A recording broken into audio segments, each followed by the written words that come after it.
Hi guys, welcome to sizzling T.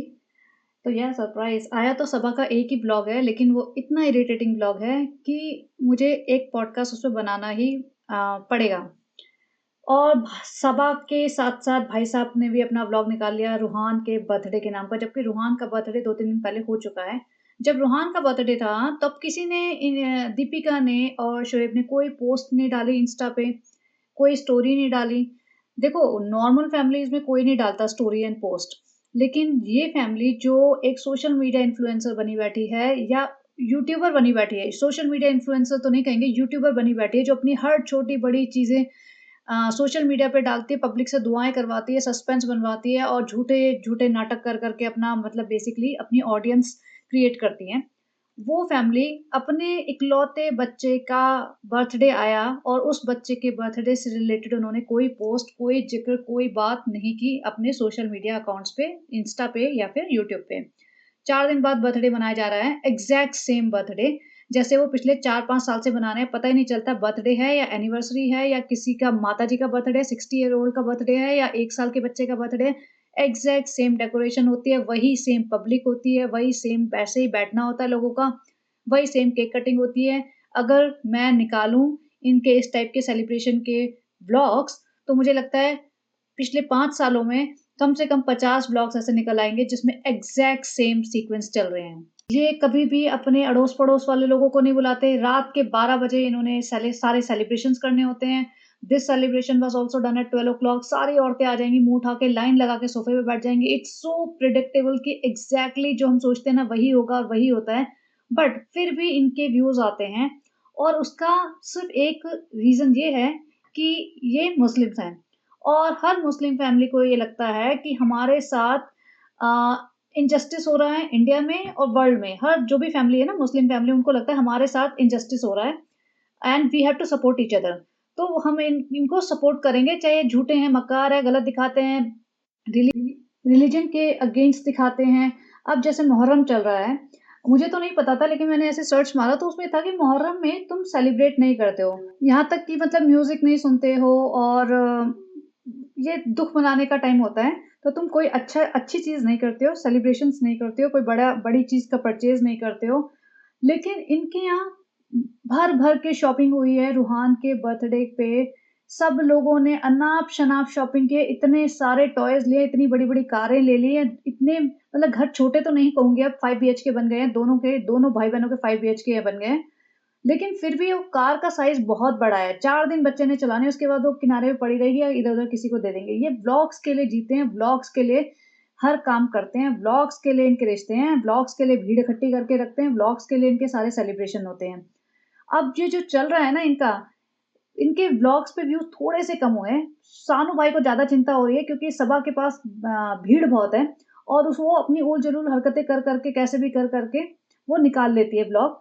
लेकिन सानू भाई और दीपिका के व्लॉग के व्यू बहुत कम हो गए हैं। तो वो वही मौका नहीं छोड़ता जहाँ-जहाँ उसको चाहिए होता है ना कि यहाँ पे निकाल सकता हूँ मैं पूरा व्लॉग, तो वो निकालता है। अब रूहान के बर्थडे का निकाल लिया। रूहान का बर्थडे इन्होंने जैसे पिताजी तो बीमार हैं। देखो बहुत सारी डिफरेंट टाइप की बात करनी है, मैं ब्लॉग का रिव्यू भी करूँगी सबा के ब्लॉग का क्योंकि वो बहुत ज़रूरी है। अब इनके पिताजी बीमार हैं, बहुत सारे लोगों ने कहा कि भई वो सेलिब्रेट तो करेंगे, लोग खाना थोड़ी ना छोड़ देते हैं, जीना थोड़ी ना छोड़ देते हैं, माना। लेकिन 2 चीज़ें होती हैं, एक इंसान जाता है हॉस्पिटल में for some surgery and once the surgery is done, that person knows that family member is fine and he will come back to home after few days. तो जो मेजर स्ट्रेस था ना, जो मेजर टेंशन थी, वो वाला part निकल चुका है कि सर्जरी वाला पार्ट, टेंशन वाला पार्ट था, अब सब कुछ हो गया, now that person is on on the path of recovery. तो उसके बाद लोग थोड़ा-सा नॉर्मल लेने लगते हैं अपनी लाइफ़ को, लेकिन यहाँ पे ऐसा नहीं है। जो इब्बू जी हैं, वो हॉस्पिटल में सेमी पैरालाइज़्ड हैं और शोएब जैसे पहले बता चुका, बाकी हम लोगों को भी पता है कि अगर जो शोएब ने बताया है, वो सब सच है, उनको जो स्ट्रोक आया या हेमरेज हुआ है, अगर वो सच है एंड शोएब ऑल्सो मेंशन कि उनके पैर नहीं उठ रहा है ठीक से और उनके नाक में पाइप वगैरह डले हुए हैं अभी भी, even though he is out of ICU. अगर वो अभी भी स्टेज है और पैरालिटिक स्टेज है, तो अंकल की लाइफ आगे बहुत मुश्किल होने वाली है क्योंकि he will be bedridden for many months and उनको चलने में दिक्कत आएगी, फिर से धीरे-धीरे चलेंगे, फिर से मतलब बहुत मेहनत लगेगी। तो अगर कोई बच्चा जिसको जेन्युइनली अपने पेरेंट्स से प्यार हो, वो सोचेगा कि मेरे फादर की लाइफ अब कितनी मुश्किल होने वाली है। और मतलब वो उसको सोच-सोच के उसे दुःख होगा, तकलीफ होगी, स्ट्रेस में रहेगा कि ऐसा नहीं है कि सिर्फ़ एक सर्जरी के लिए गए थे और सर्जरी हो गई, चलो जी वापस आ गए, सब ठीक है। हफ़्ते 10 दिन में, 15-20 दिन में, महीने में मैक्सिमम रिकवर हो जाएँगे, सब नॉर्मल हो जाएगा, बैक टू नॉर्मल। यहाँ पे उनकी लाइफ़ बहुत ज़्यादा इम्पैक्ट हो चुकी होगी और महीनों लग जाएँगे, उसमें भी हो सकता है महीनों या सालों में भी अंकल वैसे रिकवर ना कर पाएँ, जैसे वो पहले थे। क्योंकि पहले वो एटलीस्ट वॉक तो कर पाते थे आराम से, नीचे भी वॉक करने जाते थे और भले उनको एक परमानेंट हेल्पर चाहिए होता था देव भैया, but still he was able to walk by himself. अब उन्हें वॉक करने के लिए भी सपोर्ट चाहिए होगा और ऐज के हिसाब से ये सब चीज़ें मुश्किल होती चली जाएँगी।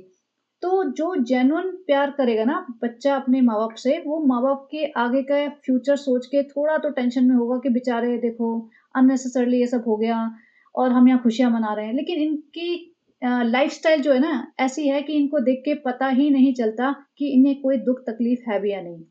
सालू ओप्पी के ब्लॉग की बात करते हैं अब। सालू ओप्पी जी कह रही हैं कि भाई का बर्थडे है और उनको सरप्राइज़ देने के लिए उनको अच्छा लगेगा इसलिए हम शॉपिंग करने जा रहे हैं। हर रोज़ ये शॉपिंग करने जा रही है। इसके पूरे घर का कंस्ट्रक्शन हो चुका है, रूम्स रेनोवेट हो चुके हैं, रूम्स डेकोरेट हो चुके हैं, सब कुछ सज गया है, सामान सब सेट हो चुका है, घर में इनकी लाइफ़ बिल्कुल नॉर्मल चल रही है। इनकी एक ही स्ट्रैटेजी होती है, पहले शॉपिंग करके लाएँगे, फिर 15-20 औरतों को जितनी भी सारी घर की औरतें हैं, उनको एक ऑर्डर दिया जाएगा, सारे के सारे बैठ जाओ, लाइन लगा के सब बैठ जाएँगे, एक-एक सामान दिखाया जाएगा, वो सब करती रहती है। पानी जो इसका ग्लास रखा हुआ है, वो भी किसी बच्चे ने आके दिया होगा। मेहर कॉर्नर में खड़ी हुई है किचन में, आप देख सकते हो। वो घूमती रहती है, वो अकेली रहती है, अब मेहर के ऊपर कोई फ़ोकस नहीं है। अब रिज़ा के ऊपर 1 मिलियन व्यूज़ आ चुके हैं, अब देखना रिज़ा के ऊपर ही कहानियाँ चलेंगी। इसको यही चलता रहता है कि जो मुझे नया टारगेट मिल जाए, जिसको पब्लिक देखना पसंद कर रही है, चलो ठीक है, मेरा 5-6 व्लॉग्स तो मैं उसपे निकाल लूँगी। अब घर का टूर भी इसने एक-एक रूम का टूर दिया है। ऐसा नहीं कि पूरे घर का एक ही बार में, नहीं फिर कंटेंट खत्म हो जाएगा ना, तो एक रूम का टूर दे दिया, उसपे पूरी कहानी बना ली, उसको एक व्लॉग छाप दिया, मिलियन व्यूज़ आ गए। यहाँ पे जो सामान लेके आई है ना, उसमें भी इतना नाटक कि भई टोस्ट है मतलब कितने के टोस्ट होंगे, 40-50 रुपए के टोस्ट आते होंगे, उसपे भी देखो हमारे घर वालों को टोस्ट पसंद है, हम उनका कितना ख़्याल रख रहे हैं। ये सारे घरवाले इतने बड़े बेवकूफ़ हैं, सारा का मुझे समझ में आता है कि चलो ठीक है, वो पढ़ाई-लिखाई कर रही है, उसके पेरेंट्स नहीं चाहते होंगे कि वो व्लॉग बनाना शुरू करे और पढ़ाई से फ़ोकस उसका शिफ्ट हो जाए, क्योंकि उनको भी पता होगा कि भई जो साल ओप्पी की किस्मत चमकी थी क्योंकि उसके पास एक कन्वर्टेड भाभी थी, ऐसी हमारे पास तो नहीं है, सारा पॉपुलर हो चुकी है। अ, उसको व्यूज़ मिल जाएँगे बट मिलियन व्यूज़ नहीं मिलेंगे, इतनी रईस नहीं हो पाएगी और एजुकेशन तो भई सबसे ज़्यादा इम्पोर्टेंट है आज के टाइम पे और हमेशा रहेगी। ये एक ऐसा टाइम है जहाँ पे छपरी-छपरी लोगों ने बहुत पैसा बना लिया लेकिन ये हमेशा नहीं रहेगा। बहुत सारे लोगों के डाउनफॉल हुए हैं। इसका डाउनफॉल मनी वाइज़ नहीं होगा, लेकिन जैसे मैं सारा की बात कर रही हूँ, तो सारा के पेरेंट्स नहीं चाहते होंगे क्योंकि वो थोड़ा कंज़र्वेटिव भी हैं और नहीं चाहते होंगे कि उनकी यंग लड़की एजुकेशन को साइड में रख के व्लॉगिंग करे। गलत इन्फ्लुएंस भी पड़ता है लोगों को और उनका ये मतलब जो डिसीज़न है वो सही है। बट यहाँ पे रिज़ा, रिहान और बेटी खाला की बात हो रही है।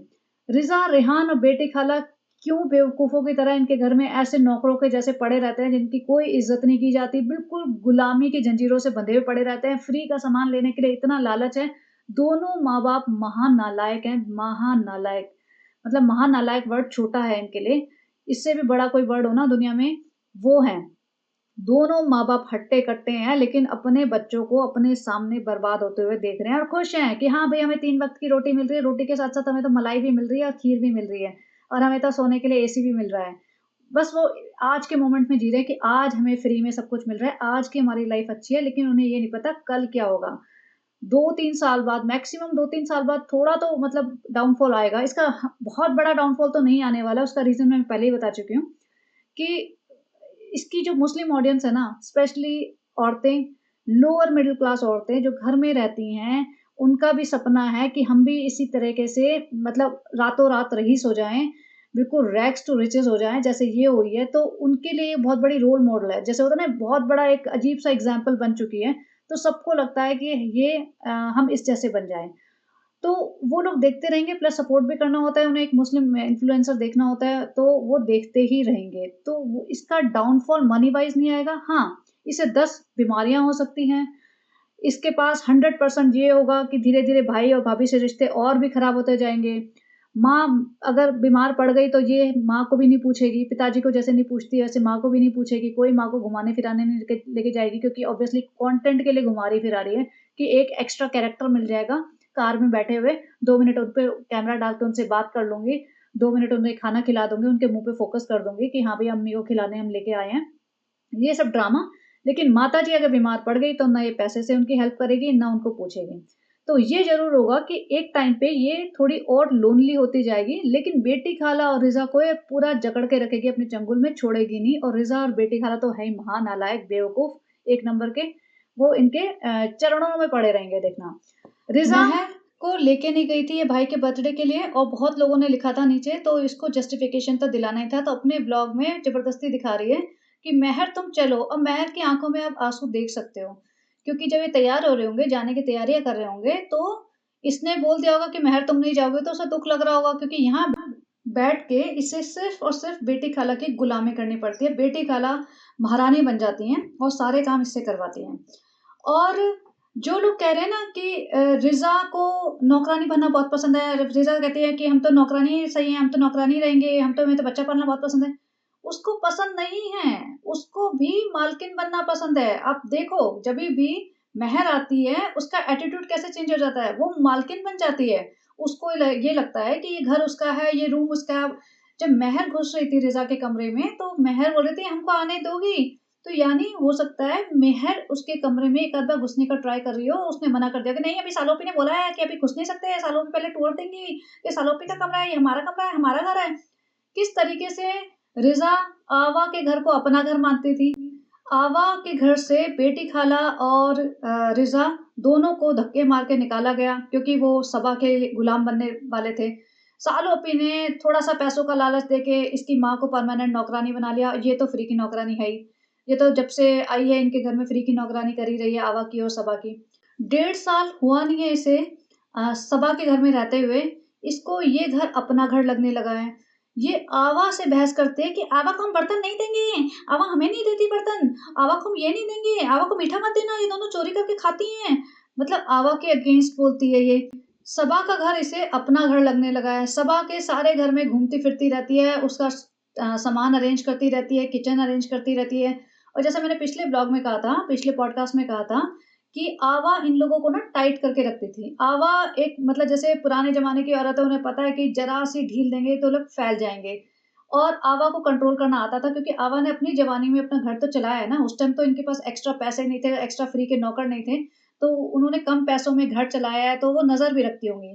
लेकिन सालों जी ने जब से ये यहाँ पे शिफ्ट हुई है अपने घर में, पैसा तो अनाप-शनाप आ ही रहा है, अनाप-शनाप शॉपिंग हो रही है और है वो इतनी आलसी, इतनी कामचोर, इतनी मतलब जिसे कहते हैं ना दुनिया की कोई खबर नहीं और यहाँ पे रिज़ा के रहने लग गई है, तो रिज़ा ने थोड़ा कंट्रोल ले लिया, तो इसको बना-बनाया चीज़ें मिल जाती है कि हाँ भैया बना-बनाया ब्रेकफ़ास्ट मिल गया, बना-बनाया ओटमील हाथ में दे दिया। अब पीछे से क्या हो रहा है, कितना आ रहा है, कितना बना रहे हैं, कौन खा रहा है, क्या नहीं हो रहा है, इसको इतना मतलब ट्रैक नहीं रखती है ये और ना ये रख पाएगी कभी भी। और आगे-आगे ना ये और भी सबा की बात कर रही हूँ, और भी ढीली होती जाएगी और भी क्योंकि इसकी बॉडी का वेट जिस तरीके से बढ़ रहा है, ऐज भी बढ़ेगी, ऊपर से इसकी जो जैसे होता है ना कि एनर्जी भी कम हो जाती है फिर और इसके व्यूज़ कम होंगे, तो इसको वो उस लेवल की घबराहट होगी कि अब मेरा क्या होगा? तो और पागलों की तरह हरकतें करना शुरू कर देगी, रेडिट पे बैठेगी, बाकी लोगों के पॉडकास्टर्स के पॉडकास्ट सुनेगी, किसी तरह करने की कोशिश करेगी कि मेरा सब कुछ रिवाइव हो जाए चैनल, उसी स्पीड पे मेरे व्यूज़ आने लग जाएँ। तो ये बाकी घर की रिस्पॉन्सिबिलिटी से कट ऑफ होती जाएगी। तो रिज़ा ने अच्छा खासा टेक ओवर करा हुआ है। तो जो लोग कह रहे हैं ना रिज़ा को नौकरानी बनना पसंद है, रिज़ा को नौकरानी बनना पसंद नहीं है। वो चापलूसी करती है सबा की क्योंकि उसे पता है चापलूसी करने पे मेरे को यहाँ रहने को मिल रहा है। हो सकता है सबा ने हो सकता है नहीं है मतलब 99% आई एम श्योर सबा ने कह रखा होगा कि अगर तुम मेरी बात नहीं मानोगी तो भैया भाई तो तुम्हें रखने नहीं वाला। माताजी के घर में भी तुम नहीं रह पाओगे क्योंकि भाई ने मना कर दिया कि भैया वो खर्चे नहीं उठाएगा। और अगर तुम मेरी बात नहीं मानोगी, मेरे कहे के हिसाब से नहीं चलोगी तो हम भी तुम्हें नहीं सँभाल पाएँगे और फिर तुम्हें जाना पड़ेगा मौधा। तो इसको बड़ा डर लगता है कि भैया मौधा में तो मैं बहुत पिछड़ी हुई हो जाऊँगी, मैं तो भैया मुंबई की रहने वाली हूँ, मैं तो बहुत स्टाइलिश लड़की हूँ। मौधा में इसे रहना पसंद नहीं है क्योंकि इसको ये तो अपने आप को बहुत शहरी मानती है। जबकि इसमें शहर वाली कोई भी चीज़ें नहीं है। जो बच्चा मामू हैं, उनकी बेटी आई थिंक भोपाल से आई थी, कहाँ से आई थी? जहाँ से भी आई थी, झांसी से। वो एक थोड़ा छोटा सिटी है। मैं ये नहीं कहूँगी छोटी सिटी है, वरना झांसी वाले, भोपाल वाले मुझे टारगेट करेंगे कि अरे छोटी सिटी नहीं है, but as compare to metro cities वो छोटी सिटी है। तो वो लड़की काफ़ी स्मार्ट दिखती है, अच्छा ड्रेसअप करती है, पढ़ाई-लिखाई भी अच्छी करती है, सारा को देख लो, अच्छा ड्रेसअप करती है, पढ़ाई-लिखाई अच्छी करती है। वो तो यहाँ पे आके भालू के घर में आके उसको एक घटिया-सी टी-शर्ट और एक मिसमैच दुपट्टा पहनना पड़ता है, क्योंकि यहाँ इनकी ड्रेस कोड है, भई इनके व्यूज़ हिल जाएँगे अगर ऐसा नहीं हुआ तो। लेकिन अदरवाइज़ सारा अच्छी पढ़ाई कर रही है, और इसको ये लगता होगा कि मैं मौहदा में चली जाऊँगी तो फिर हमारा तो बहुत बुरा हाल होगा। इसकी माँ को भी लगता होगा कि अगर मौहदा में हमें भेज दिया जाएगा, तो ना हमारे पास कमाई का कोई साधन भी नहीं होगा, फिर तो हमें बहुत मुश्किल हो जाएगी। इन गधों को ये नहीं पता कि वहाँ जाते ही, ये अभी इतने रेलेवेंट है, वहाँ जाते ही अगर ये यूट्यूब चैनल खोल लें बिना किसी से डरे, तो 1 महीने के अंदर मोनेटाइज़ हो जाएगा। 1 महीने के तो खाने-पीने के पैसे होंगे तुम्हारे पास, घर तो तुम्हारा खुद का ही है, कपड़े तुम्हें इतने फ्री के मिलते हैं, मतलब क क्या चाहिए और तुम्हें? तुम्हारे पिताजी भी कमा रहे हैं, कुछ तो कंट्रीब्यूट कर ही देंगे, 1-2 महीने तक तुम्हारी ज़िंदगी चला ही देंगे। लेकिन इन्हें इज़्ज़त की रोटी नहीं खानी है, इन्हें बेइज़्ज़ती की कराते हुए खीर खानी है, बस वो वाली बात है। तो ना इनका कोई से होता है, ना इनका कुछ कोई ओपिनियन है किसी भी चीज़ में। जैसे सालू जी ने बोला, दिन-रात अब झोला टाँग के, बच्चा टाँग के चलते जाओ उनके पीछे-पीछे, बस वही करते हैं दोनों माँ-बेटी। अब मेहर देखो कितनी उदास है, और मेहर आई क्यों है यहाँ पे, मुझे ये भी नहीं समझ आया, किसके साथ आई है और कैसे आई है? इसके स्कूल भी खुलने वाले होंगे अगर अभी तक खुले नहीं है तो ये जाएगी किसके साथ? अब सनी का एक क्लिप आया है वो मौहदा जाते हुए, अब पता नहीं मौहदा की उसने क्लिप लगाई है ऐसे ही या मौहदा सही में गया है। अब मौहदा गया होगा तो अपने पेरेंट्स को शायद लाने गया होगा, क्योंकि इसने बड़े-बड़े बातें कर दी थी ब्लॉग में कि मुहर्रम पे आ जाना, मुहर्रम पे आ जाना, तो मुहर्रम का टाइम तो चल ही रहा है। तो आएँगे वो, उसके बाद ये एक्सक्यूज़ होगा कि मेहर के स्कूल खुलने वाले हैं फ्रेंड्स, तो हमें मेहर की बहुत चिंता है क्योंकि हम तो मेहर की अम्मा हैं, तो मेहर के स्कूल का नुकसान ना हो जाए, इसलिए हम मेहर को भिजवाने के लिए सास-ससुर को वापस भेज रहे हैं। तो सास-ससुर की एंट्री सिर्फ़ 2-4 दिन के लिए कराई जाएगी, और उसमें सास-ससुर के लिए जो रूम बनाया गया है, उसको दिखाया जाएगा, उसके नाम पे पूरा व्लॉग आएगा, सास-ससुर का कमरा करके पूरा व्लॉग बनेगा। और वो ब्लॉक बन जाएगा, इसका काम पूरा हो जाएगा। उसके बाद सनी को बोला जाएगा कि अब इन्हें भिजवा दो, मेहर को भिजवा दो। इसके अरमान तो बहुत थे कि मेहर आ जाएगी, क्योंकि तब तक जब मेहर आई थी इसके पापा को स्ट्रोक नहीं आया था। इसको लग रहा था मेहर आ गई है, मैं 10-1 ब्लॉग निकाल लूँगी इसके दम पे, और उसके बाद 1 महीने की तो टेंशन खत्म। लेकिन नहीं जी, उसके पिताजी को स्ट्रोक आ गया तो ये ज़्यादा ब्लॉग्स बना नहीं पाई। अब ये भाई के बर्थडे की प्लानिंग कर रही है। मतलब कौन बच्चा अपने मामा के बर्थडे पे अपने हैंड प्रिंट करके कार्ड बनाता है? ये इस टाइप का अटैचमेंट ना सिर्फ़ पेरेंट्स को होता है कि अपने बच्चे के हाथ के प्रिंट का या पैर के प्रिंट का वो कुछ बनाते हैं, आर्टिफ़ैक्ट वग़ैरह या कुछ भी, मतलब डायरी पे, पेपर पे, वॉल हैंगिंग, ये सब बनाते हैं। लेकिन मामा को कुछ इंटरेस्ट नहीं होगा, मामा को कोई अटैचमेंट नहीं है इन सब चीज़ों से। लेकिन इस बेवकूफ़ औरत को बनाना है, क्योंकि इसने इंस्टा पे कहीं देख लिया होगा, या इसकी चमची जो है रिज़ा, उसने कहीं देख लिया होगा, तो ये सब अब कर रही है। भई तुम फादर्स डे पे गुटके के लिए बना देते कि भैया हाँ, गुटके के लिए बनाया पिताजी के लिए कि फर्स्ट फादर्स डे है। नहीं, फादर्स डे गोल हो गया, फादर्स डे तो मनाया ही नहीं। जब मदर्स डे आया था तो इसने इतना मुँह बड़ा सुजा लिया था, इसका मुँह ऑलरेडी 2.5 किलो का है, उसने पूरा 5 किलो का कर लिया था कि भई मेरा मदर्स डे नहीं मनाया। फादर्स डे कहाँ गया? फादर्स डे तो मना ही नहीं कभी गुटके का, वो भी तो फादर बना है पहली बार, उसके लिए भी तो होना चाहिए था। तो ये हैंड प्रिंट वाला सारा काम गुटके के लिए होना चाहिए था, ना कि मामू जान के लिए। भाई के बर्थडे पे स्पेशल फ़ील कराने सारे के सारे सज-धज के चल पड़े, माताजी नहीं गई है। माताजी शॉपिंग करने जा सकती है, अपने बेटे को बर्थडे विश करने नहीं जा सकती। हो सकता है भाई ने बोला कि भई ज़्यादा भीड़ लेके आओगे तो लोग कहेंगे, भई लोग तो तभी भी कहेंगे ना जब शॉपिंग करने जा रहे हो, जब केक काटने जा रहे हो। माताजी हर रोज़ नया सूट पहन के घूमने चल पड़ती हैं, चाहे वो हॉस्पिटल जाना हो, चाहे केक कटिंग करने जाना हो, चाहे शॉपिंग करने जाना हो। माताजी नए-नए सूट पहन के रोज़ निकल पड़ते हैं। माताजी ने सोचा कि भैया जितनी अय्याशी मेरे बच्चे कर रहे हैं, ज़िंदगी भर तो शायद ना मिल पाए, तो जब तक अच्छे दिन है ना, तब तक मैं तो रोज़ नए सूट पहनूँगी। खीर इतनी सारी बनाई है इन्होंने, 15 किलो खीर, जबकि भाई हमेशा डाइट पे रहता है, वो 2 चम्मच से ज़्यादा खाता नहीं है। 15 किलो खीर बनाई है, और सुबह इसने एक्सप्लेनेशन दी थी, फ्रेंड्स हम सब लोग डर गए हैं, पिताजी के साथ ऐसा हुआ, सबकी रिपोर्ट्स अजीब आई हैं, तो हम तो डर गए, अब हम हेल्दी खाएँगे, सिर्फ़ एवोकाडो टोस्ट खा रहे हैं, वही उसकी हम स्टोरी डाल रहे हैं। खीर कौन खाएगा भैया, जो 15 किलो खीर बनाई है? सारी घर की औरतें ही खाएँगी, क्योंकि जो घर में जिसको डायबिटीज़ नहीं है, मुझे लगता है वो सिर्फ़ नानी माँ होगी या मेहर, वो दोनों तो नहीं खा सकती सिर्फ़ सारी खीर, तो बाकी सारी औरतें खाएँगी, माताजी लपेटेंगी खूब भर-भर के कटोरे। और बेटी खाला भी लपेटेंगी, और रिज़ा और सारा वारा सब खाएँगे। और ये भी खुद खाएगी कि अम्मी हमारे लिए ज़रूर बचा देना, नहीं तो फिर मैं सबकी जान खा जाऊँगी। And in this picture you can clearly see her dark circles.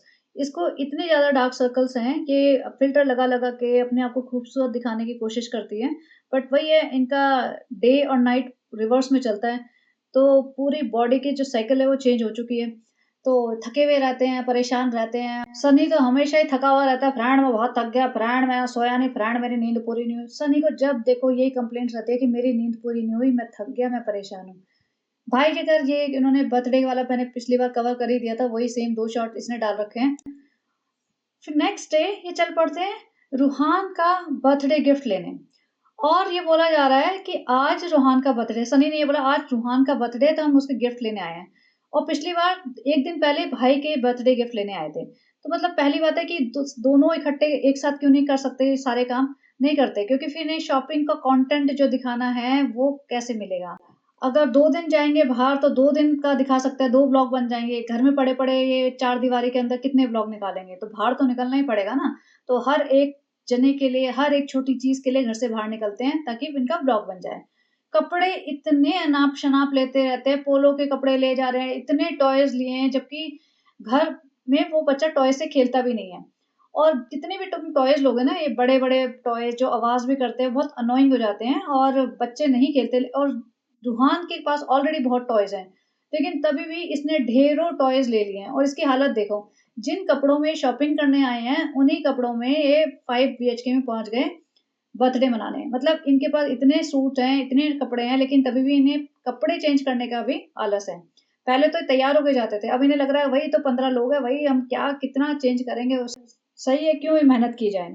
Riza के कपड़े देखो, रिज़ा पूरी नौकरानी बनी हुई है। सालू, अप्पी और सनी के सामने तो उसे नौकरानी बनना ही पड़ेगा। महर आते ही ये महारानी बन जाती है, मालकिन बन जाती है।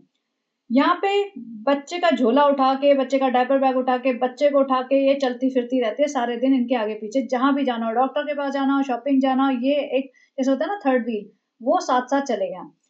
अब इसकी ड्रेस देख लो, ये ड्रेस ये दिल्ली जाने वाले थे ना सर्दियों में, तब ली थी कि ये बोल के कि रिज़ा के लिए हमने कपड़े खरीदे हैं और ये देखो इसके सर्दियों में काम आएगी। इतनी गर्मी में, मुंबई की इतनी ह्यूमिडिटी वाली गर्मी में ये फुल स्लीव्स के कपड़े पहन के घूम रही है। पहली बात तो ये कॉटन भी नहीं है, जिस टाइप का मटेरियल है उस टाइप में और भी गर्मी लगेगी।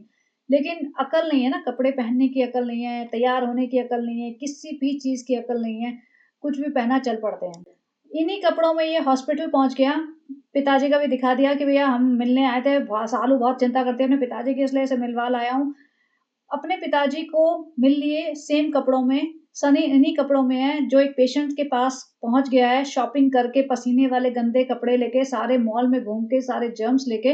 या धर्म दादा को तो इन्होंने मास्क लगवाया हुआ है, तो धर्म दादा को मास्क लगा के क्यों परेशान कर रहे हो? जब सनी सारी दुनिया घूम के गंदी टी-शर्ट पहन के पसीने वाली इसके पापा के पास पहुँच गया है और बिना मास्क लगाए, तो धर्म दादा को भी आराम से रहने दो ना, क्योंकि मास्क लगाना थोड़ा तो अनकंफर्टेबल होता ही है। जस्ट बिकॉज़ वो तुम्हारे हेल्पर हैं, सर्वेंट हैं, केयर टेकर हैं, तुम उनके ऊपर कुछ भी रौब जमाओगे कि भई तुम्हें मास्क लगाना है। तो सनी क्यों नहीं लगा रहा मास्क? शोएब क्यों नहीं लगा रहा? और शोएब को छोड़ो, सनी क्यों नहीं लगा रहा? सनी क्यों खड़ा हुआ है ऐसे गंदे पसीने वाली टी-शर्ट में? और इन्हीं टी-शर्ट में, इन्हीं सब कपड़ों में ये सारी की सारी बारात रूहान के बर्थडे मनाने पहुँच जाती है। माताजी को कपड़े की शॉपिंग करने में बिल्कुल भी घबराहट नहीं हो रही, तब डर नहीं लग रहा। माताजी नया सूट पहन के पहुँच गई है कपड़ों की शॉपिंग करने। नाज़ा खाला और माताजी दोनों ने भी कपड़े चेंज नहीं किए बर्थडे में जाने के लिए। इन्हीं कपड़ों में घूम रहे हैं शॉपिंग करते हुए और यहीं ऐसे पहुँच गए बर्थडे मनाने। और इतने कपड़ों की शॉपिंग करी है माताजी ने, अब घबराहट बिल्कुल नहीं हो रही। लेकिन हॉस्पिटल जाने में तो इन्हें पता नहीं कौन-सी घबराहट हो जाती है। हॉस्पिटल पे तो पता नहीं कैसा क्या दिख जाता है उन्हें कि घबराहट हो जाती है, लेकिन शॉपिंग करने में बहुत मज़ा आता है सबको। इब्बू जी भी सोच रहे होंगे भैया क्या ही फैमिली है, वैसे तो इतनी फैमिली फैमिली करते रहते हैं, 50 लोगों की फैमिली होगी अगर सारा कुनबा मिला लिया जाए तो। क्योंकि माताजी के तो बहुत सारे भाई-बहन है ना, और इब्बू जी के भी हैं 2-4 भाई-बहन तो। लेकिन देखा जाए इतनी बड़ी फैमिली होने का क्या ही फ़ायदा जब सिर्फ़ बेटे की शक्ल दिख रही है और सिर्फ़ केयर टेकर्स की शक्ल दिख रही है 24 घंटे। माताजी भी नहीं जा रही है पूछने, बेटी भी एक अटेंडेंस देने गई है, उसके बाद घूमने-फिरने और घर के डेकोरेशन और टूर देने में बिज़ी है, और तो बाकी किसी को लेना-देना है ही नहीं। अच्छा, ये इम्पोर्टेंट पार्ट है। सालू जी ने पूरा टाइटल डाला है रिज़ा का कमरा। सबसे पहली बात, रिज़ा इनकी लगती कौन है? रिज़ा लगती है मामा की बेटी, जो कि देखा जाए तो सबा की बहन मानी जाएगी।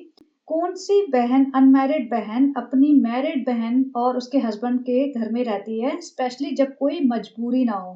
मतलब दोनों पेरेंट्स ज़िंदा हैं, दोनों पेरेंट्स हट्टे-कट्टे हैं, तुम्हारा खुद का घर है, तुम खुद काबिल हो, तुम भी हट्टे-कट्टे हो, तुम क्यों अपनी मैरिड बहन और जीजा के घर में रह रहे हो? अगर कोई मजबूरी होती ना, या पेरेंट्स नहीं है, या कोई पढ़ने आया है, या कोई और रीज़न है, तो समझ में आता है। इनके पास क्या रीज़न है, मुझे तो ये नहीं समझ आ रहा है। रेहान का समझ में आता है कि वो पढ़ता है, चलो ठीक है 12th में है।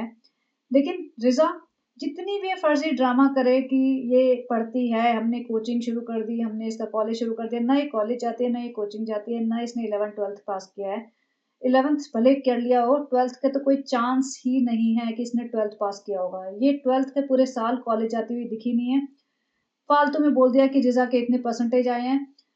कोई कहता है बायो लिया है, कोई कहता है केमिस्ट्री लिया है। भैया बायो और केमिस्ट्री या कोई भी साइंस का स्ट्रीम इतना टफ होता है कि तुम रेगुलर स्टडीज़ करे बिना तुम उसे क्लियर कर ही नहीं सकते। ये सारे दिन नौकरानियों की तरह, क्योंकि सबा प्रेग्नेंट थी तो बस सबा की खिदमत में लगी रहती थी। कभी उसको पेडिक्योर करना है, कभी मैनीक्योर करना है, कभी सालों-ओप्पी के लिए जूस बनाना है, कभी उसकी सेवा करनी है, कभी 24 घंटे उसके आगे-पीछे रहती थी। सनी आता था रात के 2-2 ढाई-ढाई बजे और सालों-ओप्पी अपने घर में चली आती थी, तो उसको रिज़ा को अपने पास रखना होता था, क्योंकि सालों-ओप्पी को घबराहट होती थी। भई कोई भूत-प्रेत दिख जाएगा तो इसको पुराने कर्म-कांड याद आ जाएँ, कहीं घबराहट हो जाए, कोई दिक्कत हो जाए।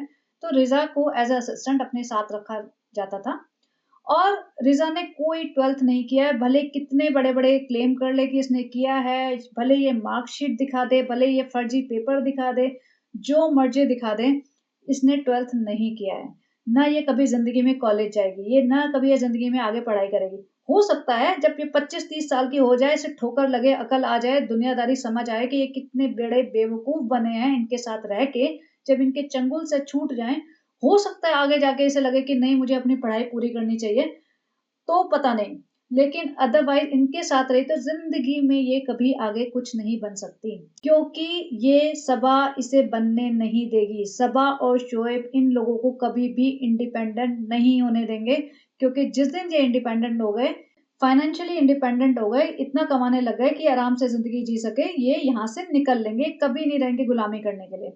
ये सबा को, माताजी को, शोएब को, दीपिका को और सनी को अच्छे से पता है।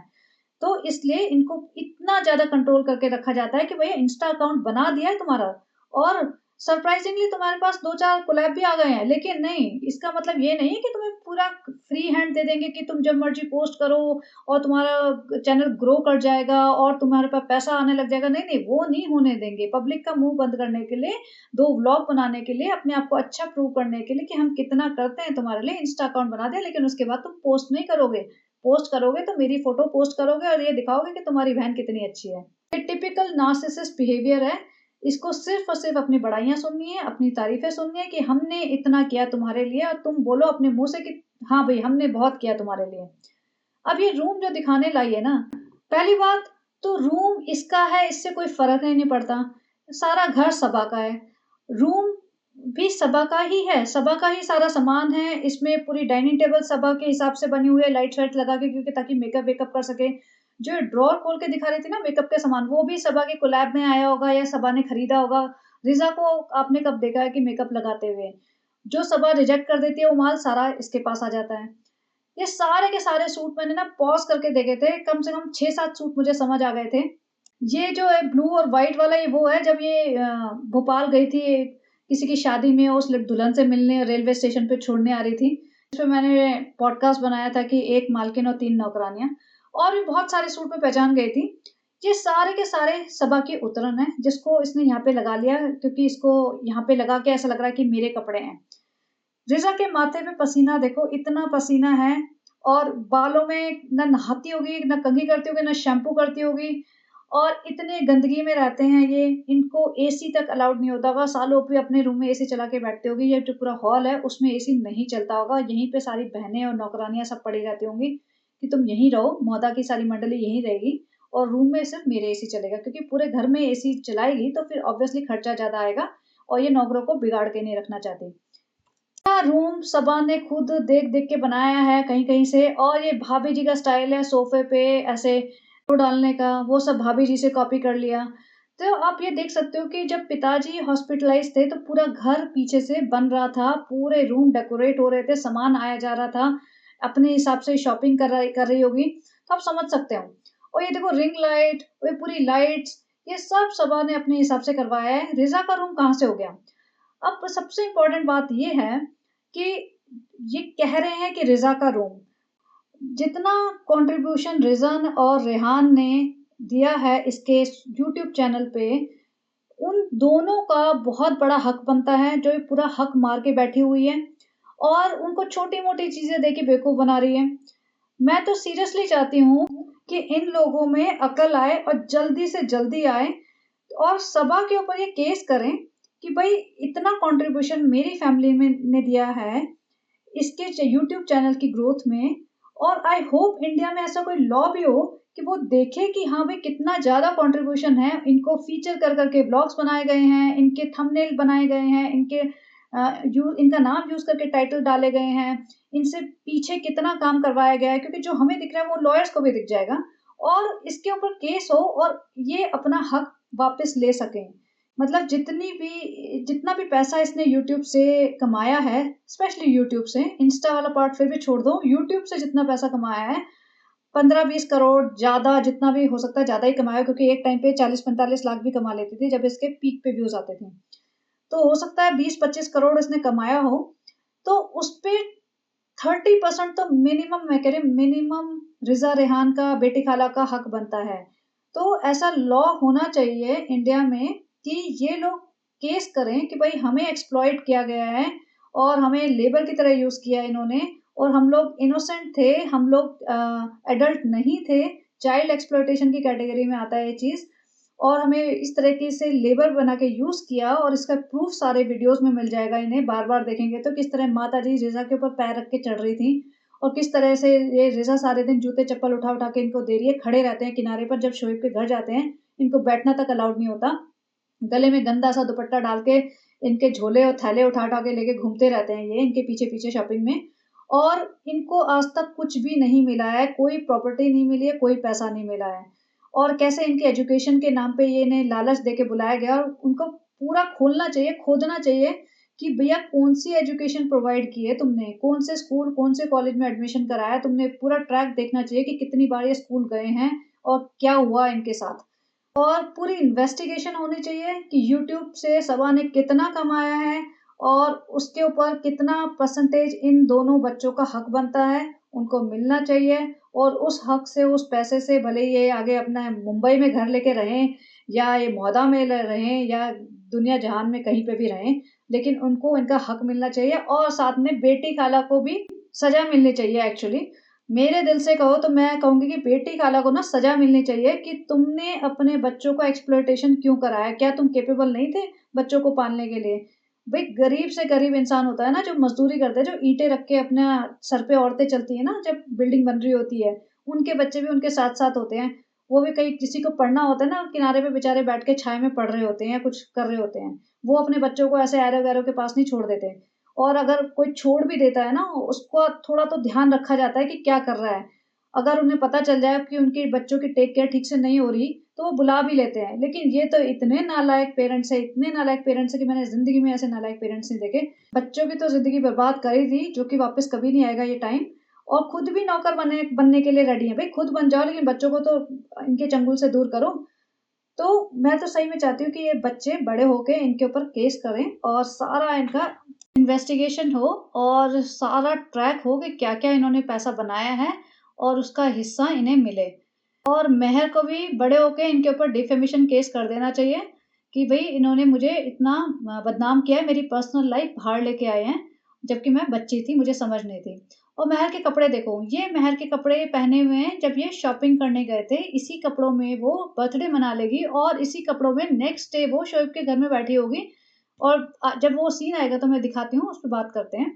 तो ये रूम देख के बेटी खाला भी बड़ी खुश हो रही, हाँ, अच्छा हुआ रूम मिल गया इसको, पहली बार रूम मिल गया। अरे थोड़ी अकल लगाओगे ना तो इतना बड़ा घर खुद बना लोगे 2 साल में। लेकिन नहीं, अभी भी गुलामी करनी है इन्हें। को तो बस फ्रेंड्स देखो, भाई-भाभी हमारे लिए इतना करते थे, हम भी अपनी बहनों के लिए इतना कर रहे हैं। आज याद आया इसे बहन है। बहन ज़मीन पे सो रही है तब से, तब इसे बहन नहीं दिखी। बहन से नौकर बना के रखा हुआ, बहन की पढ़ाई-लिखाई बर्बाद कर दी, तब उसे बहन नहीं दिखी। बहन दाँत में दर्द के कारण 1 साल से पेन किलर्स खा रही है, तब इसे बहन नहीं दिखी कि भई क्या हो रहा है? उसकी तब उसे बहन की लाइफ़ में नहीं देखना।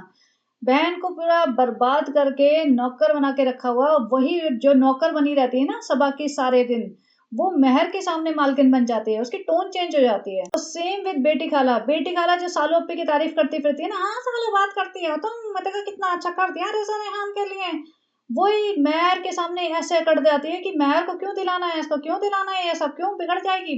तुम्हारे बच्चे नहीं बिगड़े, अपने बेटे को देख लो ज़रा, बेटे की हरकतें देख लेना, वो बेटा मुझे लगता है कि हाथ से निकल चुका है, पता नहीं कहाँ क्या घूमता है और कुछ तो अलग ही दुनिया में खोया रहता है। वेट बहुत ज़्यादा लूज़ कर चुका है। मुझे नहीं लगता उसके कोई अच्छे दोस्त भी होंगे क्योंकि जो दोस्त होंगे ना, उनके सामने बाहर कॉलेज में अकड़ता होगा कि भई मैं तो बड़ा हीरो हूँ, मैं तो ब बड़े ब्रांडेड चीज़ें लेके आता हूँ और उनको पता भी चल गया होगा कि ये व्लॉग्स बनाते हैं क्योंकि दिखाता होगा वो तुम्हारे शोएब इब्राहिम का भाई हूँ, तो उस लोग सर्च मार लेते होंगे भई ये शोएब इब्राहिम है कौन? क्योंकि शोएब इब्राहिम इतना भी बड़ा नाम नहीं है कि लोगों को पता हो। जो सर्च मारेगा व्लॉग्स आ जाएँगे तो व्लॉग्स देख लेंगे, 2 मिनट में समझ आ जाएगा कि भैया तुम्हारी असली औकात क्या है। तुम्हारी माँ और तुम्हारी बहन तो शोएब इब्राहिम की बहन के घर नौकर बने हुए हैं, ज़मीन पे तुम सो रहे हो, बिल्कुल गुलामों वाली ज़िंदगी जी रहे हो, तुम्हें कोई इज़्ज़त नहीं दे रहा है, तुम्हें बैठने तक को नहीं दिया जाता, तुम्हें सोने के लिए, खाने के लिए, सब चीज़ के लिए उनसे परमिशन लेनी पड़ती है। तुम्हारे शोएब इब्राहिम की बहन के उतरे हुए कपड़े तुम्हारी माँ और तुम्हारी बहन पहन रहे हैं, तो औकात तो समझ आ जाएगी उन्हें 2 मिनट में। तो इसको हो सकता है इसका मज़ाक बनाया जाता हो, वो खोया-खोया रहता है, लॉस्ट रहता है, अपनी दुनिया में रहता है, कॉलेज जाता भी है, नहीं जाता, किसी को कुछ नहीं पता। अब बात करते हैं बर्थडे की। ये जो बर्थडे मनाया है ना इन्होंने, सेम जैसे मैं स्टार्टिंग में बोला था, एग्ज़ैक्ट सेम सेलिब्रेशन, वही बैलून फुलाना, वही केक काटना, वही लोग। सबसे बड़ी प्रॉब्लम है वही लोग। ये जो 15 लोग हैं ना, इसके अलावा इनके घर कोई नहीं आता बर्थडे सेलिब्रेशन में। बच्चे का बर्थडे है, वैसे तो इतनी नौटंकी करते हैं, रूहान तो बहुत खेलता है, कम्युनिटी में बहुत खेलता है, सोसाइटी में बहुत खेलता है, बहुत सारे बच्चों के साथ साइकिल चलाता है। कहाँ गए वो सारे बच्चे? रात के 12 बजे बर्थडे क्यों मनाना है तुम्हें? रात के 12 बजे बर्थडे मनाने का जो नौटंकी की थी ना, वो दीपिका ने की थी, बर्थडे ड्रिंकिंग करेंगे और फिर बर्थडे सेलिब्रेशन शाम को करेंगे, 2-2 व्लॉग्स काटेंगे। तो ये अब दीपिका को भारी पड़ रहा है। आप बताओ रात के 12 बजे हैदर भी जगा हुआ है, रूहान भी जगा हुआ है। वैसे हैदर तो भैया रात को सोता ही नहीं है, सुबह के 4 बजे सोता है। इनके यहाँ तो पूरे सब लोग सुबह के 4 बजे सोते हैं। लेकिन फिर भी बर्थडे सेलिब्रेशन रात के 12 बजे, नानी जी को भी उठा के लाया गया है। सारी की सारी औरतें आके बैठ गई हैं। यहाँ पे मेन कैरेक्टर यहाँ बैठेंगे सामने और बाकी सारी जनता जो लेडीज़ हैं, वो पीछे बैठेंगी सोफ़े पे। सारी की सारी ऐसे बुत बनी बैठ जाती हैं, किसी में मजाल नहीं कि कोई उठ के बाथरूम तक भी चला जाए या किसी और कमरे में जाके 2 सेकंड लेट जाए कि भैया नानी की कमर दर्द कर रही है, मुझे लेटना है, किसी में हिम्मत नहीं है। जैसे ही 12 बजते हैं, हिलते-डुलते 8-10 औरतें आती हैं लाइन लगा के और सारी की सारी बैठ जाती हैं सोफ़े पे लाइन लगा के। और ये जो बैठ जाएँगी केक काटने, दुपट्टा-वुपट्टा लेके अपना पूरी पोज़ीशन बना के और सनी का एटीट्यूड देखो, सनी की गर्दन ना ऐसे झुकी रहती है शोएब इब्राहिम के घर जाके।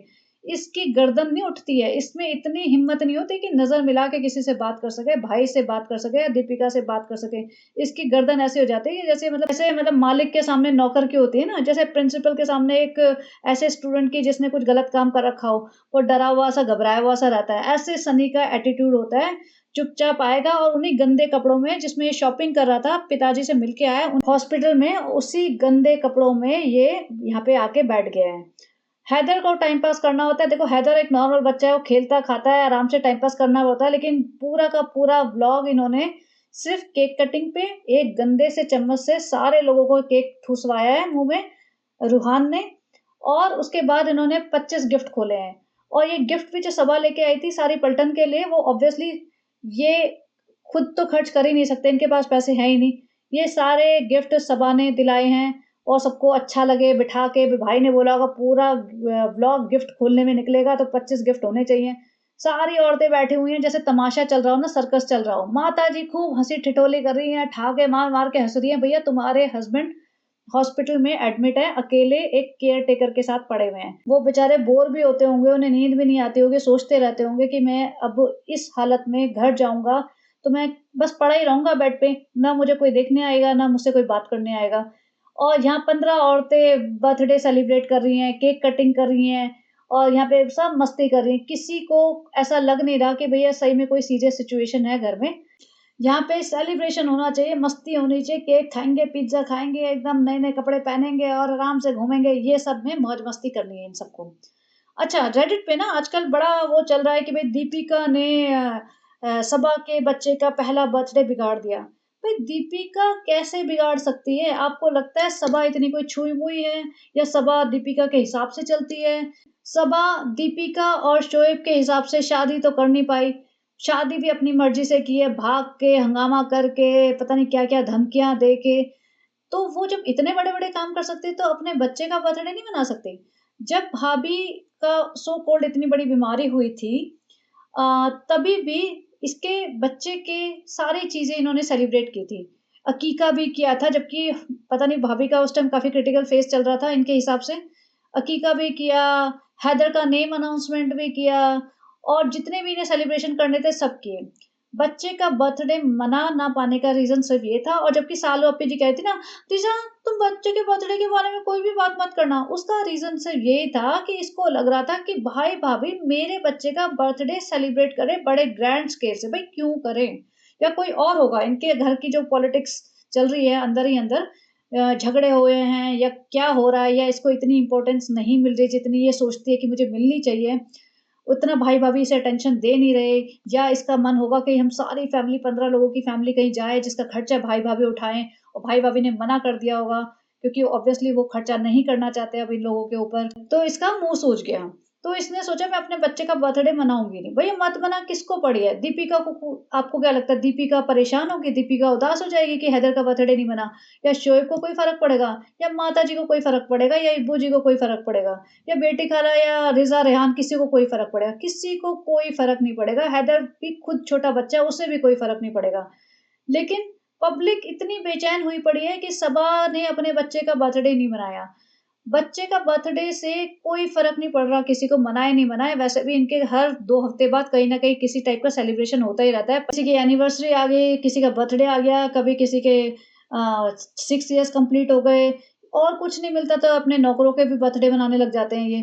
तो केक कटिंग, ये सेरेमनी, बर्थडे इससे किसी को फ़र्क नहीं पड़ रहा। ओनली थिंग इज़ कि इसके जो सास-ससुर हैं, उनको कैसा लग रहा होगा या सनी को मुझे लगता नहीं कोई फ़र्क पड़ने वाला है। सनी सोच रहा है भैया मेरे तो सनी खुद ही कह रहा था एक पुराने ब्लॉग में कि भाई फ्रेंड सालों ने जब से आई है ना हमारे घर में तब से पहली बार मेरा बर्थडे मना है, इससे पहले तो मेरा आज तक बर्थडे ही नहीं मना था। जी हाँ, सनी का जो शादी के बाद वाला फर्स्ट बर्थडे आया होगा ना, उस ब्लॉग में सनी कह रहा था कि मेरा आज तक कभी बर्थडे नहीं मना, सालों ने मेरा पहली बार बर्थडे मनाया है। तो सनी उस एरिया से आया है या उस अपब्रिंगिंग से आया है कि जहाँ बर्थडे को कोई इम्पोर्टेंस दी नहीं जाती। ऐसे ही सालू अप्पी भी जब तक भाभी जी उनकी लाइफ में नहीं आए थे, बर्थडेज़ वगैरह कोई मनते नहीं होंगे। बेसिकली एक आध बर्थडे कभी मन गए होंगे, लेकिन रेगुलर बेसिस पे कि हर साल बर्थडे मनाया जाए, ऐसा कुछ होता नहीं होगा। तो सालू अप्पी ने जो हैदर का बर्थडे ना मनाने का जो ड्रामा किया था, वो यही किया होगा इसीलिए कि मैं रूठ जाती हूँ, मैं ड्रामा करती हूँ कि मुझे तो कोई काउंटडाउन नहीं चाहिए, मैं तो बहुत अपसेट हूँ और मुझे नहीं मनाना तो भाई-भाभी शायद पिघल जाएँगे और भाई-भाभी मुझे मनाएँगे और फिर मुझे खुश करने के लिए बड़ी-सी कोई पार्टी थ्रो करेंगे या कोई बड़ा-सा सरप्राइज़ देंगे और जो ऐसा कुछ हुआ नहीं। तो इसलिए ये मुँह सुजा के बैठी हुई थी और बाय चांस की बात है कि इसके पापा को उसी रात वगैरह स्ट्रोक आ गया और चीज़ें बदल गई। वरना सालू अप्पी ने तो 6 मंथ सेलिब्रेशन भी किया था कि हैदर फ्रेंड्स 6 मंथ्स का हो गया, जब 6 मंथ सेलिब्रेट कर रहे हो तो फिर 1 ईयर क्यों नहीं कर रहे? और यहाँ देखो ये सारी मंडली बैठी हुई है, रात के 12 बजे तो उन्होंने केक काटा है, उसके बाद पिज़्ज़ाज़। देखो पिज़्ज़ाज़ आए हैं, प्लेट में पिज़्ज़ा रखे हैं, नानी, बूढ़ी नानी रात के 12:30 बजे पिज़्ज़ा खा रही है, सारी तीनों लड़कियाँ नौकरानियाँ बैठ के पिज़्ज़ा खा रही हैं, रात के 12:30 बजे गमछे गले में डाल के। बेटी खाला ज़मीन पे बैठ के बच्चा सँभाल रही है क्योंकि उनकी ड्यूटी है ना, उन्हें पैसे मिलते हैं बच्चा सँभालने के लिए, तो दिन-रात उन्हें सिर्फ़ बच्चा ही सँभालना है। माताजी को कोई इंटरेस्ट नहीं है बच्चा सँभालने में, माताजी ने ना रूहान को सँभाला, ना हैदर को सँभालने में उन्हें कोई इंटरेस्ट है। और ये लड़कियाँ बैठ के यहाँ पिज़्ज़ा-विज़्ज़ा ठूस के ऊपर से सालू अप्पी जी कहती कि फ्रेंड्स अभी तो हमने ना अपना लाइफ़स्टाइल चेंज कर लिया फ्रेंड्स, अब हम सिर्फ़ हेल्दी खाते हैं। तो ये जो पिज़्ज़ा आया है वो क्यों ठूसा जा रहा है? नहीं, नहीं, केक भी ठूसा जाएगा और केक भी खाएँगे ये सब लोग भर के। और भई खाओ, हमें तो कोई फ़र्क नहीं पड़ता। पब्लिक को क्या फ़र्क पड़ता है देखा जाए तो। जितना मर्ज़ी खाओ और बीमारियाँ पाल लो और बीमार हो जाओगे, फिर आ जाओगे हाथ जोड़ के जी दुआ करना, ये करना, वो करना हमारे लिए। अच्छा, लास्ट सीन है ये और इसमें देखो मेहर, ये नेक्स्ट डे की बात है, धूप निकली हुई है, शोएब ने कहा कि भई अंकित आया है रूहान के लिए गिफ्ट लेके, और मेहर यहाँ बैठी हुई थी। मेहर को इसलिए बुलाया होगा कि भैया रूहान के साथ खेल लो, क्योंकि रूहान पहले मेहर के साथ खेलता था। मेहर की तो डबल ड्यूटी लगी हुई है, ऊपर घर के काम करो फिर नीचे रूहान के साथ खेलो। वो भी चलो ठीक है, लेकिन इसके कपड़े देखो, ये सेम कपड़े हैं जिसमें ये शॉपिंग करने गई थी, इसने रात को बर्थडे मनाया, फिर सो भी गई होगी और सुबह उठ के इन्हीं कपड़ों में घूम रही है। तो आप देख लो, इनको कपड़े चेंज करने का भी मौका नहीं मिलता, इनको नहाने का भी मौका नहीं मिलता, नहाने का मौका तो छोड़ दो, पानी भी नहीं मिलता। ये इनकी ज़िंदगी है और इसमें ये बहुत खुश हैं और ये बार-बार आना चाहती है। मुझे ये समझ नहीं आ रहा, मेहर इतनी दुखी है, परेशान है, तो क्यों नहीं डिसीज़न ले लेती कि मुझे नहीं आना यहाँ। आई होप इसमें अब इतनी ज़ुबान आ जाए, इतनी स्पाइन आ जाए और अकल आ जाए कि नेक्स्ट टाइम ये मना कर दे कि भई सालों पे हमें नहीं आना। लेकिन ये भी मजबूर है, गरीबी होती है ना जो इंसान को बहुत मजबूर कर देती है। इसकी लाइफ़ में तो और भी चैलेंजेज़ हैं क्योंकि इसकी माँ नहीं है। अगर माँ होती ना तो फिर भी ये थोड़ी-सी स्ट्रॉन्ग होती, क्योंकि वैसे ये स्ट्रॉन्ग है, जवाब-ववाब देती है ठीक से, लेकिन माँ नहीं है इसकी लाइफ में, पिताजी भी बहुत गरीब हैं और बहुत बीमार भी रहते हैं आजकल, तो वहाँ पे इसको कोई सपोर्ट सिस्टम नहीं है। तो सालों ओप्पी जी इसको जो कहती है ना, मैं इसकी स्कूल की फीस भरती हूँ, हम तो 600 रुपए देते हैं इसको, ऐसे थोड़े बहुत पैसे दे देती होगी कि हाँ भैया इधर-उधर को गॉसिप मुझे सुना दे और कुछ मेरे काम कर दे, उसमें से थोड़ा बहुत पैसे दे देती होगी कि हाँ मेरे साथ-साथ घूमना, तेरे को 100 रुपए 50 रुपए दे दूँगी। तो इसी लालच में ये आ भी जाती है कि चलो ठीक है, वहाँ पे थोड़े गिफ्ट मिल जाएँगे, थोड़ा-सा पैसा भी मिल जाएगा। तो वही वाली बात है कि गरीबी इंसान को इतना मजबूर कर देती है कि वो बेचारा अपनी मन मर्ज़ी का कुछ कर ही नहीं पाता। तो इसमें मेहर की सिचुएशन काफ़ी पेनफुल है क्योंकि उसके पास पेरेंट्स का कोई सपोर्ट नहीं है और गरीबी बहुत ज़्यादा है। रिज़ा रेहान की सिचुएशन बहुत डिफरेंट है क्योंकि उसके उन दोनों के पास पेरेंट्स हैं बट नॉन एग्जिस्टेंट पेरेंट्स हैं, कि एग्जिस्ट होते हुए भी वो कुछ नहीं करते। और रिज़ा रेहान को ना सही बताऊँ तो किसी से कोई अटैचमेंट, कोई प्यार नहीं है। सोचो ये भाई-बहन में आपस में भी मुझे लगता नहीं कि कोई इन्होंने ज़्यादा प्यार होने दिया होगा, क्योंकि जो कहते हैं ना डिवाइड एंड रूल, वो वाली बात है। ये इनकी फैमिली को स्ट्रॉन्ग भी नहीं बनने देंगे। अगर रिज़ा, रेहान और बेटी खाला सारे एक घर में रहने लगे ना, तो धीरे-धीरे हो सकता है इनमें अटैचमेंट आ जाए कि भई हम एक फैमिली है, हमें एक-दूसरे के बारे में सोचना चाहिए, ये लोग हमें बहुत बेवकूफ़ बना चुके हैं, हमें यूज़ करते हैं, एक्सप्लॉइट करते हैं। लेकिन वो भी नहीं होने देंगे क्योंकि रेहान को इन्होंने नीचे रख दिया, रिज़ा को ऊपर भेज दिया, तो भाई-बहन को भी दूर कर दिया। और बेटी खाला के साथ तो इनकी कोई बॉन्डिंग होने नहीं देती है क्योंकि पीछे से भड़काती होगी कि भई तुम्हारे माँ-बाप ने तो बचपन से ही तुम्हें घर से निकाल दिया था, हमारे रहमो-करम पे पलने के लिए छोड़ दिया था और हम बहुत महान हैं, हमने तुम्हें इतना सब कुछ दिया, हमारी वज़ह से तुम इतने समझदार बन चुके हो, तुम्हें इतनी लग्ज़रीज़ मिल रही है। तो ख़ैर ये सब था इनका ब्लॉग। और एक और चीज़, पुराने ब्लॉग मेरे को एक फ़ीड में आया, मैंने थोड़ा-सा देख लिया, तो उसमें था ये सबा जी बैठ के इरफ़ान का बर्थडे मना रही है। केक कटिंग हो रही है, व्लॉग बनाया जा रहा है, तो बेसिकली सबा ने सनी के दोस्तों को भी अच्छे से यूज़ कर लिया कि भैया तेरा बर्थडे है, आ जाओ जी केक कटिंग करेंगे, क्योंकि हमने तो केक कटिंग ही सीखी है। पिछले अपने व्लॉग में सिर्फ़ केक कटिंग होती है हमारे यहाँ। हर हफ़्ते इनके यहाँ केक कटिंग होती थी एक ज़माने में, तो केक कटिंग हो रही है और उसका बर्थडे सेलिब्रेट किया जा रहा है, उसको स्पेशल फ़ील कराया जा रहा है। उसको लग रहा होगा कि हाँ, भई कितने अच्छे लोग हैं, मेरा बर्थडे सेलिब्रेट कर रहे हैं, आज तक तो मेरा बर्थडे ही नहीं सेलिब्रेट हुआ। उसको ये नहीं पता चल रहा था कि भैया उसे तुम्हारे बर्थडे सेलिब्रेट करने में कोई इंटरेस्ट नहीं है। वो अपना ब्लॉग का कंटेंट बना रही है ताकि लोगों को एक नया कैरेक्टर दिखे। लोगों को लगे हाँ, भई सनी के दोस्तों का भी बर्थडे मनाती है, उसका ब्लॉग अच्छा बन जाए, पब्लिक उसको एप्रिशिएट करे और उसको पैसे मिल जाए। उसको तुम्हारे बर्थडे में या तुम्हारी खुशी में कोई इंटरेस्ट नहीं है। वो ये इरफ़ान सबा के खुशामदीद में काम करता था, मुंबई शिफ्ट हो गया था। उसको लगा कि भैया मेरी मेरी भी बहुत तरक्की हो जाएगी और मैं भी ऐसा ही बड़ा बन जाऊँगा।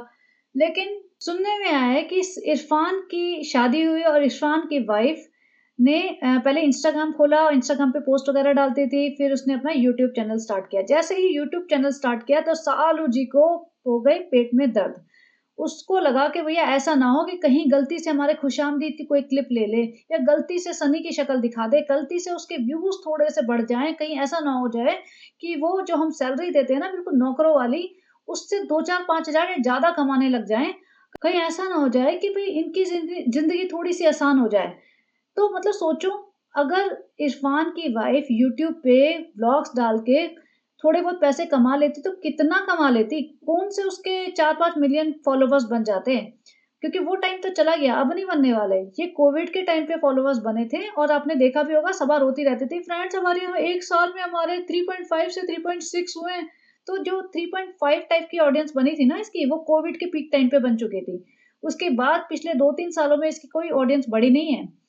तो अब आप सोचो कि अगर इरफान की वाइफ अपने व्लॉग्स में अगर बाय चांस सन्नी की शक्ल डाल देती या सबा की कहीं से शक्ल मिल जाती, वो डाल देती तो कोई छोटी-मोटी क्लिप भी, तो ऐसी कौन-सी उसकी मतलब किस्मत खुल जाती कि वो लाखों करोड़ों कमाने लग जाती। लेकिन इस औरत को इतनी जेलसी है जो मतलब जैसे ना जो 10th स्टेप पे खड़ा है उसको फर्स्ट स्टेप पे जो चढ़ रहा है ना, उससे भी जेलसी है।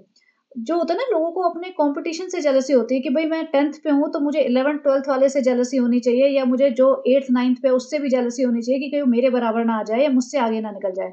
लेकिन जिसने कदम उठाया ही है ना आगे बढ़ने के लिए उससे भी जेलसी है। तो सोचो ये कितनी कनिंग और इनसिक्योर बंदी है। ये रिज़ा और रेहान को, मेहर को, सारा को सक्सेसफुल होते हुए कभी देख पाएगी? कभी भी नहीं देख पाएगी और ये सारा से भी जलने लगेगी देखना। सारा अभी देखो प्रिटी लगती है, कॉन्फिडेंट भी लगने लगी है और जैसे ही कॉलेज शुरू करेगी ना, इसका कॉन्फिडेंस लेवल बढ़ेगा, इसका इसका मतलब जैसे पहनने का तरीका चेंज होएगा और वो बात और है कि मुंबई में आके ये टी-शर्ट और जो गमछा है उसी में घूमना पड़ेगा। लेकिन कॉन्फिडेंस तो आपको दिख जाएगा। 2-3 सालों के अंदर इसका कॉन्फिडेंस बढ़ेगा और अगर इसने ढंग से कॉलेज कर लिया और तो इसको अच्छी जॉब भी मिलने के चांसेस है। जिस जिस दिन सारा को अच्छी जॉब मिल गई ना किसी टेक कंपनी में क्योंकि सीएस कर रही है, तो इसकी तो हालत इतनी ज़्यादा खराब होने वाली है और ये बहुत बड़ा टाइट स्लैप होगा बेटी खाला के मुँह पे, इसरार खालू के मुँह पे और दोनों बच्चों के उनके मुँह पे टाइट स्लैप कि देख लो बेटा तुमने अपनी ज़िंदगी चापलूसी करते हुए निकाली है, तुम्हारा फ्यूचर क्या होने वाला है और इस लड़की का फ्यूचर क्या है जिसने मेहनत करके थोड़ी गरीबी में अपनी ज़िंदगी निकाली है, लेकिन अब देखो ये आगे सक्सेसफुल हो जाएगी। तो ये थे मेरे व्यू पॉइंट्स और इरफ़ान की बात जो कर रहे थे उसमें देखो इरफ़ान को अब ये सनी मोहदा जाता है ना तो पूछता तक नहीं है। बात भी नहीं करता, कभी दिखाता तक नहीं है और एक टाइम पे इसका इतना सगा दोस्त था कि अपने घर बुला के उसका बर्थडे सेलिब्रेट कर रहा है और अब उसका नाम तक नहीं लेता। तो ये है इनकी रियलिटी और ये रियलिटी बदलने नहीं वाली है क्योंकि जैसे मैंने कहा कि इनकी पॉपुलेशन बहुत ज़्यादा है जो इनको देख रही है और जब तक देख रही है तब तक पैसा आ रहा है, जब तक पैसा आ रहा है इनका एटीट्यूड में कोई फ़र्क नहीं आएगा, ये ऐसे ही रहेंगे और ऐसे ही एक्सप्लॉइट करते रहेंगे अपने गरीब रिलेटिव्स को, गरीब फ्रेंड्स को और ऐसे ही भोले बन के आवाज़ चेंज करके दुआओं की भीख माँगते रहेंगे, भोले बनने का नाटक करते रहेंगे और अपनी लाइफ़स्टाइल में कोई भी कंजूसी नहीं आने देंगे। तो चलिए जी, देखते रहिए इनके व्लॉग्स अगर आपको अच्छे लगते हैं तो और बने रहिए and have a great day. Bye bye.